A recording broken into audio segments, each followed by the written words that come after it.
তারেক রহমান কথা বলতে পারেন না, ওনার হয়ে স্বরাষ্ট্রমন্ত্রী বক্তব্য রাখেন। এই মুজিববাদ হাসিনাবাদের সংবিধানকে পরিবর্তন করে তারেকবাদের সংবিধান তৈরি করার জন্য আমাদের সংসদে অলিখিত একটা নতুন পদ সৃষ্টি হয়েছে, তার নাম হচ্ছে প্রক্সি প্রধানমন্ত্রী।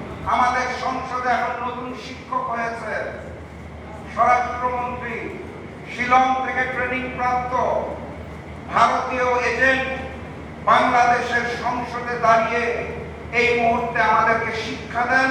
উনি হয়েছেন শিক্ষক, পুরো দেশবাসী তার ছাত্র। চমৎকার এক অবস্থা।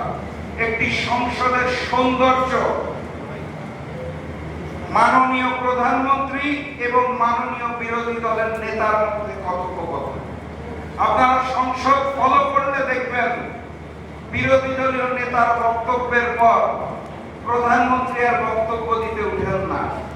উনি স্ক্রিপ্ট ছাড়া কথা বলতে পারেন না। ওনার সামনে দিস্তা দিস্তা কাগজ লাগবে, উনি দেখে দেখে পড়বেন, তার মধ্যে আবার দু একটা শব্দ ভুল উচ্চারণ করবেন, চট্টগ্রামের জায়গায় বগুড়া বলবেন। এভাবে উনি অভ্যস্ত। স্কাইপি লিডারের যেটা হয়, স্কাইপির মাধ্যমে রাজনীতি করে অভ্যস্ত। তো মাননীয় বিরোধী দলের নেতার বক্তব্যের পর মাননীয় প্রধানমন্ত্রী আর মাইক নিয়ে বক্তব্য দিতে পারেন না। ওনার হয়ে বক্তব্য দিতে উঠেন প্রক্সি প্রধানমন্ত্রী। আমাদের সংসদে অলিখিত একটা নতুন পদ সৃষ্টি হয়েছে, তার নাম হচ্ছে প্রক্সি প্রধানমন্ত্রী। তারেক রহমান কথা বলতে পারেন না, ওনার হয়ে স্বরাষ্ট্রমন্ত্রী বক্তব্য রাখেন। এরকম একটি বাংলাদেশ এবং এরকম একটি সংসদ আমরা দেখিও নাই, চাইও নাই, আশাও করি না।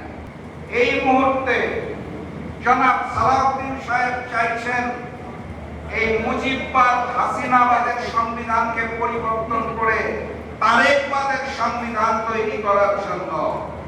আমি তাদেরকে স্পষ্ট ভাষায় জানিয়ে দিতে চাই, 24-এর গণ অভ্যুত্থান পরবর্তী বাংলাদেশে আইনের দোহাই দিয়ে, সংবিধানের দোহাই দিয়ে, শিলং লন্ডনের